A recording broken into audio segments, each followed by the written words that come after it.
तो आज के क्लास में हम पढ़ने जा रहे हैं मौर्य साम्राज्य। चौथी शताब्दी ईस्वी पूर्व से लेके दूसरी शताब्दी ईस्वी पूर्व तक की घटना है ये, और इसमें एक एक करके पढ़ेंगे। सबसे पहले पढ़ेंगे इसका भौगोलिक विस्तार क्या है, मौर्य साम्राज्य को जानने का स्रोत क्या है, मौर्य साम्राज्य की उपलब्धि क्या रही है, कौन कौन से शासक हुए हैं, किस शासक ने अच्छा काम किया, किस शासक ने बुरा काम किया, और इसका पूरा निचोड़ पढ़ने जा रहे हैं। चूँकि इसके पहले जो भी हम पढ़े थे उसमें याद करो कि हमने सबसे पहले एक एक जनों के दौर को पढ़ा। एक एक जन का दौर हुआ, जन जब मिले तो जनपद हुए, जनपद हुए तो महाजनपद हुए। ऋग वैदिक काल को हम जन का दौर कहते हैं, उत्तर वैदिक काल को हम जनपद का दौर कहते हैं, और उसके बाद से उत्तर वैदिक काल के बाद से कई सारे जनपद मिले तो पूरे भारत में 16 महाजनपद बने। 16 महाजनपदों के बाद से एक महाजनपद होगा मगध महाजनपद, जो इसी बिहार का होगा, और उसी मगध महाजनपद के नेतृत्व में वहीं का जो अंतिम शासक होगा घनानंद, चाणक्य से उसकी दुश्मनी होगी और चाणक्य नामक व्यक्ति अपना एक नया शिष्य बनाएगा जिसका नाम होगा चंद्रगुप्त, और वही चंद्रगुप्त मगध साम्राज्य का शासक बनेगा आने वाले समय में, और पहली बार महाजनपद को विस्तारित करते हुए एक साम्राज्य घोषित करेगा। और भारत में एक जो पहला साम्राज्य होगा वह होगा मौर्य साम्राज्य। तो मौर्य साम्राज्य के बारे में हम पढ़ने जा रहे हैं इसमें से कि इसका भौगोलिक विस्तार कहाँ कहाँ तक था। तो भौगोलिक विस्तार में तुम देखोगे भौगोलिक विस्तार 1, 2, 3, 4, 5a+6 से रहा। इसमें 8 और 5b नहीं रहा। 8 का मतलब हो गया इसमें कि दक्षिण भारत के वो हिस्सा जो तमिलनाडु और केरल को टच करते हैं वो हिस्सा इसका नहीं रहा। बाकी समझो कि उत्तर भारत ये पश्चिम से लेकर, माने समझ लो ये कंधार से लेकर अफगानिस्तान के कुछ हिस्से से लेकर और यहाँ तक रहेगा। तो इस तरीके से पूरा तात्विक रूप से अगर पूछा जाए यह दौर किस चीज़ का है, तो यह NBPW फेज़ 2 कल्चर से संबंधित है। NBPW क्या है ये समस्त चीज़ें एक इसके अगले वाले वीडियो में बताऊंगा मैं, तुम याद दिलाओगे मुझे सभी। तो इस तरीके से इसमें आगे कहते हैं कि धार्मिक साहित्यिक दृष्टि से यह काल सूत्रकालिक काल कहा जाता है। सूत्रकालिक काल इसमें समझ लो कि माने धार्मिक साहित्यिक दृष्टि से, धार्मिक साहित्य माने साहित्यिक पुस्तकें जितनी हैं उसमें सूत्रकालिक काल के नाम से इसे हम जानते हैं। आगे पढ़ेंगे इसमें कि हर्यंक वंश, शिशुनाग वंश, नंद वंश, मौर्य वंश आया।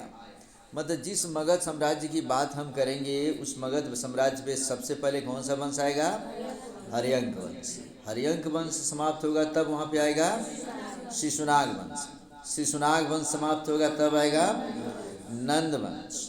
और नंद वंश के ही अंतिम शासक घनानंद को पराजित करके चंद्रगुप्त मौर्य जब पराजित करेगा तो एक नया वंश बनाएगा जिसे हम कहेंगे मौर्य वंश। इस तरीके से मौर्य वंश कहा जाए, मौर्य साम्राज्य कहा जाए, मगध साम्राज्य कहा जाए, तो वहाँ के शासकों का जो क्रम होगा वो क्रम हमारी परीक्षा में पूछता है, उतना याद रखेंगे हम। और उस क्रम में हम लिखेंगे सबसे पहले हर्यंक वंश, फिर शिशुनाग वंश, नंद वंश, तब मौर्य वंश। इसे याद रखेंगे। अब उसके बाद हम पढ़ते हैं महापद्मनंद, चौथी शताब्दी ईस्वी पूर्व का विख्यात शासक जो एकराट कहलाता था। उसने मगध सत्ता का विस्तार बंगाल, उड़ीसा, मध्य प्रदेश, हरियाणा, पूर्वी पंजाब तक कर दिया। इसको विशेष तौर पे ध्यान रखेंगे बच्चे। जिस मौर्य साम्राज्य की हम बात कर रहे हैं उस मौर्य साम्राज्य का शासक जो चंद्रगुप्त मौर्य होगा, तो ऐसा नहीं है कि वो आया तो मगध को विस्तारित किया। मगध को विस्तारित किया, लेकिन उसी के पहले महापद्मनंद जो है नंद वंश का शासक, इसने ही उसको विशाल रूप धारण करा दिया था। और उसने समझ लो कि बंगाल, उड़ीसा, मध्य प्रदेश, हरियाणा, पूर्वी पंजाब तक उसका विस्तार कर चुका था। उसके बाद विरासत के मगध को चंद्रगुप्त मौर्य ने 3 गुना कर दिया। अब इसके बाद इतना इसको विरासत के रूप में मिला जब मतलब चंद्रगुप्त मौर्य महापद्मनंद के बाद आएगा, घनानंद, और घनानंद को ख़त्म करके तब समझ लो कि चंद्रगुप्त मौर्य उसके सत्ता को 3 गुना फैलाएगा, और वो तो फैला ही देगा। उसको फैलाने के बाद से बिंदुसार ने दक्षिण विजय को पूर्ण कर लिया। दक्षिण विजय को माने दक्षिण की तरफ प्रस्थान करने के बाद से ये कर्नाटक तक, आंध्र प्रदेश तक, यहाँ तक ये पहुँच जाएंगे ये। और अशोक ने 261 ईस्वी पूर्व में कलिंग जीत ली। उड़ीसा मुख्य तौर पे अगर कहा जाए तो इसका प्रमुख हिस्सा नहीं रहा विरासत का, लेकिन उसको भी जीतने का काम किया था किसने? अशोक ने किया था। तो 261 ईस्वी पूर्व कलिंग को उसने जीता, इसको याद रखेंगे हम लोग। विंसेंट स्मिथ कहते हैं, ये एक इतिहासकार है जो बताते हैं कि मौर्य काल में भारत ने जो वैज्ञानिक सीमा प्राप्त कर ली थी वह पाने के लिए मुगल एंड ब्रिटिश दोनों आहें भरते रहे। कश्मीर से ब्रह्मगिरी माने रायचूर कर्नाटक तक मौर्य साम्राज्य का विस्तार था, और कंधार से बोगरा माने बंगाल तक, पूरी गंजाम उड़ीसा तक भी विस्तार था 261 ईस्वी पूर्व तक। कहने का मतलब ये है कि भारतीय इतिहास में प्राचीन काल से लेकर और आधुनिक काल तक कोई ऐसा शासक नहीं था जिसने मौर्य साम्राज्य इतने जैसा विशाल साम्राज्य कायम किया हो। सबके राज्य से समझ लो, सबके साम्राज्य से धीरे धीरे एक एक करके कई सारे राज्य निकलते गए, और इन्होंने कोशिश किया हम उसको अपने कब्जे में लें। लेकिन चंद्रगुप्त मौर्य ने जो साम्राज्य कायम किया, बिंदुसार ने जिसे थोड़ा सा बढ़ा ही दिया, और अशोक ने बची कुची चीज़ें पूरी कर दी।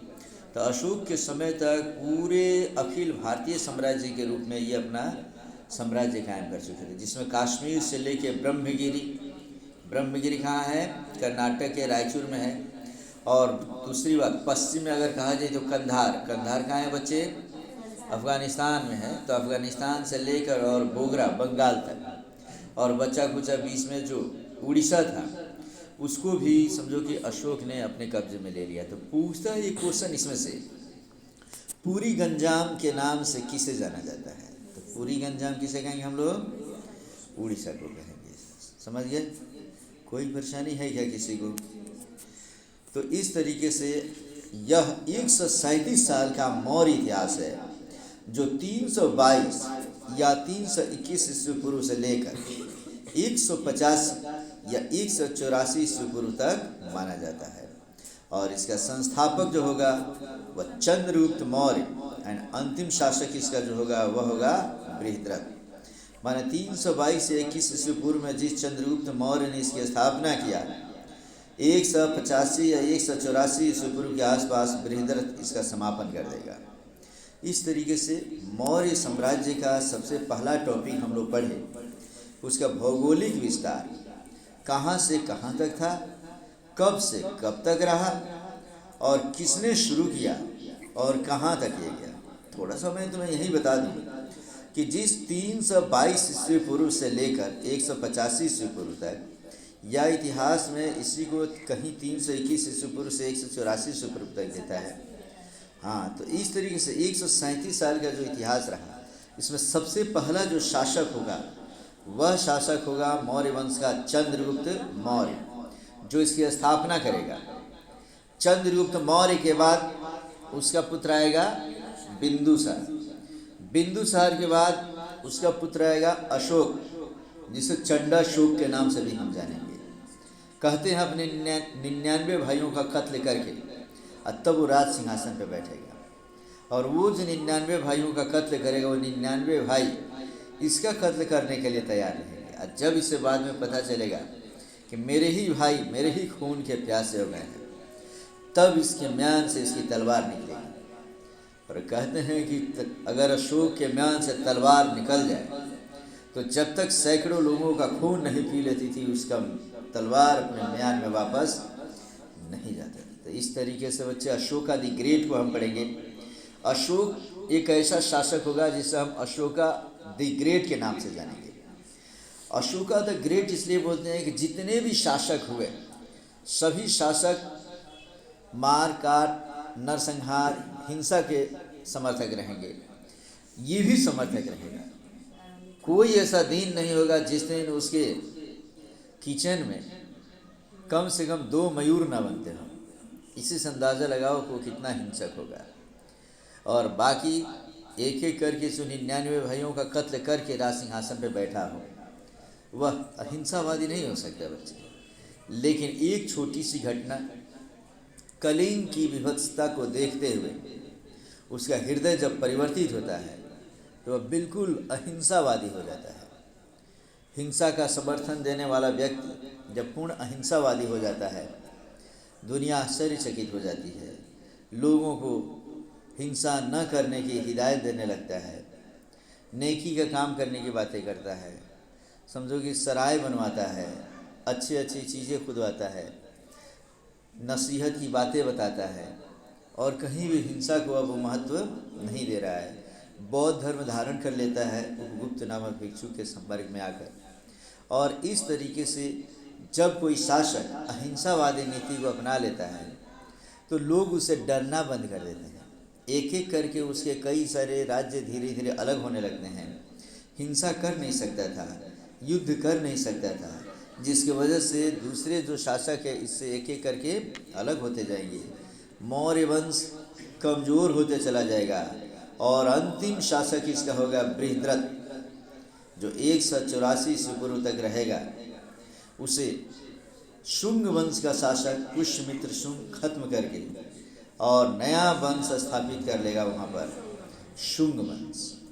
और वो शुंग वंश के साथ साथ भारत के अलग अलग हिस्से में एक ही साथ इसके अलग अलग जो भी साम्राज्य चारों तरफ फैले होंगे, चारों तरफ में कई सारे शासक इस सब को ख़त्म करते जाएंगे और नया नया छोटा छोटा साम्राज्य स्थापित करते जाएंगे। लेकिन जिस पाटलिपुत्र की बातें करेंगे हम लोग, जहाँ से ये शासन करेगा, यहीं पे अगर बृहद्रथ को ख़त्म करेगा तो वह व्यक्ति होगा पुष्यमित्र शुंग, जो शुंग वंश की स्थापना करेगा। तो हम इस टॉपिक में पढ़े कि मौर्य साम्राज्य का भौगोलिक विस्तार और कौन कौन महत्वपूर्ण शासक रहे और कहाँ से कहाँ तक उन्होंने शासन किया, ये समस्त चीज़ तुम्हारे दिमाग में बैठ गया बच्चे। तब इसको देखो, समझो, और यदि किसी प्रकार की दिक्कत होती है तो फिर पूछो हमसे।